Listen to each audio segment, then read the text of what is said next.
Всех приветствую вас на своем канале. В сегодняшнем видеоуроке будем шить игольницу в виде книжки. Для этого нам понадобится ткань. У меня это красный велюр простой. Для окантовки буду брать желтого цвета ткань. Понадобится нам фетр. Такой вот фетр.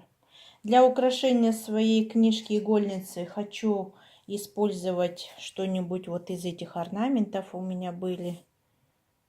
Этот может или этот вот. Подумаю, посмотрим. Для обработки края, ну, для красоты, может быть, буду использовать кайму, раз у меня орнаменты желтого цвета.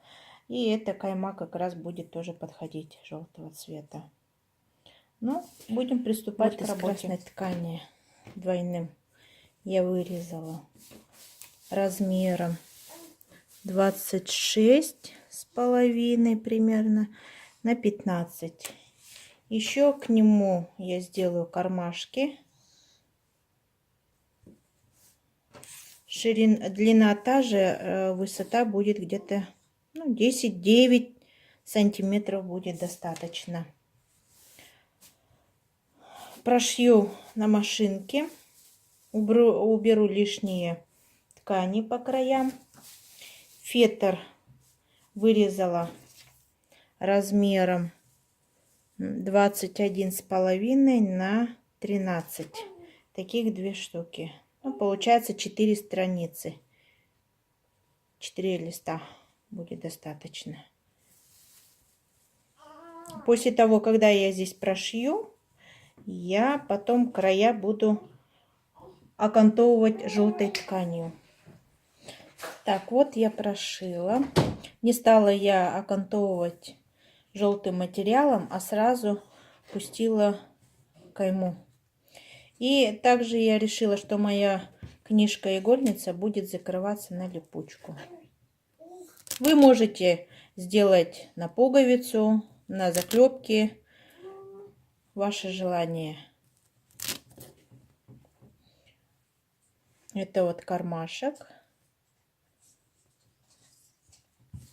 Так, прошью здесь, здесь. По этой стороне тоже я пущу такую вот кайму желтую.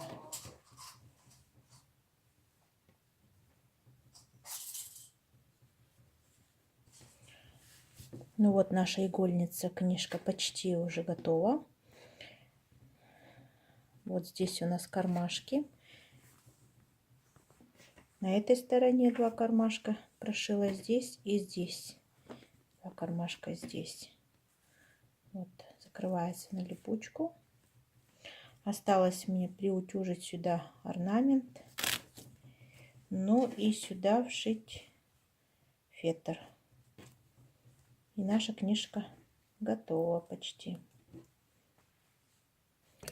Ну вот, моя книжка-игольница готова.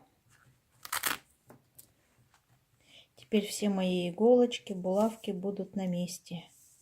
Если вам понравилось видео, ставьте пальчиком вверх. Подписывайтесь на мой канал. Нажимайте на колокольчик, чтобы не пропустить мои следующие видео.